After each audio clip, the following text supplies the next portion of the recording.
The humble plasma ball.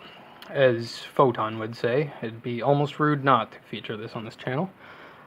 This one here has a couple different settings. You've got off, obviously, on, and then a sound mode. So whenever there's sufficient noise, it activates the coil. Most of you interested in this would probably already know the fundamentals of how this works, but in case you are tuning in to find out, the plasma ball here has a high voltage driver circuit that sends the higher potential up to a metallic material that's inside the center portion of that globe. The globe itself is filled with a gas that allows for plasmatic effect when introduced with high voltage. So essentially what we have here is the ionization of that gas generating light. And we see that as the plasma filaments. So this isn't very exciting. We've all seen plasma balls work. So why don't we get right to it and tear down. So this is inside of the casing, the part with the actual globe itself. If you look in this portion right here, you can see where the ball itself has been backfilled with gas. And you might be able to see where it's been pinched off at that fill point. This over here is where the high voltage wire goes straight up, and I'm not sure if you'll be able to see that.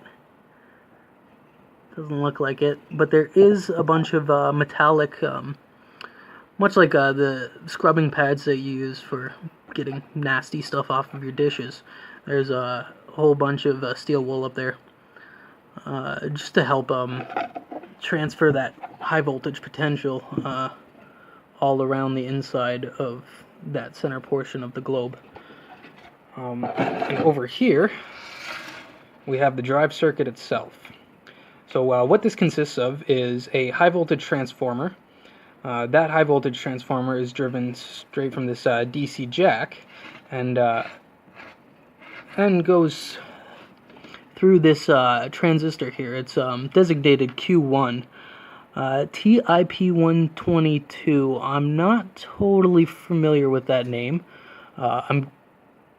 It looks like a MOSFET. I'm not going to make the assumption that it is a MOSFET, but just based on my knowledge of the circuit, it would make sense that that is the main power MOSFET switching the supply current through the primary of the transformer.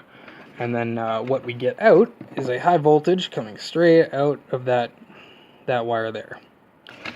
So we can see here we've got an IC,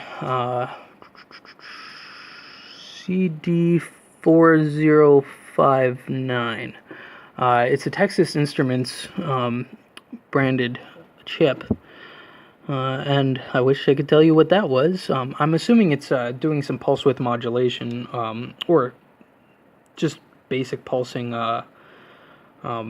much like a 555 timer would do. It's probably also being triggered when it's in the sound mode by this transducer here. And then it has all its support circuitry. There's a little ceramic capacitor there, as well as a transistor. I'm guessing to switch that signal through to the trigger on the chip itself. So this adapter here, I'm guessing it puts out an alternating signal because we do have the full bridge rectifier on the board itself.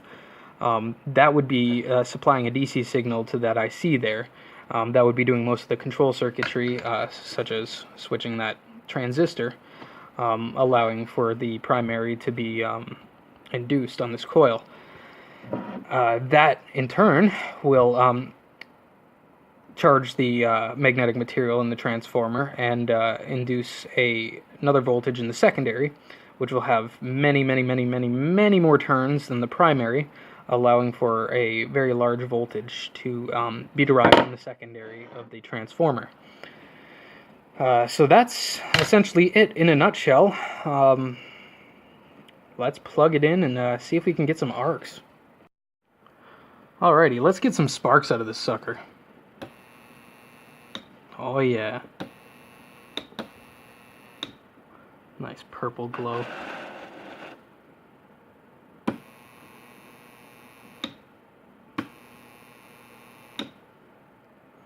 I love plasma. Alrighty, ladies and gentlemen, I hope you enjoyed that teardown of this plasma ball, and hopefully it gave you some insight as to how they work, and go ahead and tear them down yourself as long as you feel you are qualified. Never, ever, ever play with high voltage electricity if you are not comfortable with your knowledge. Thank you very much, and have a great day.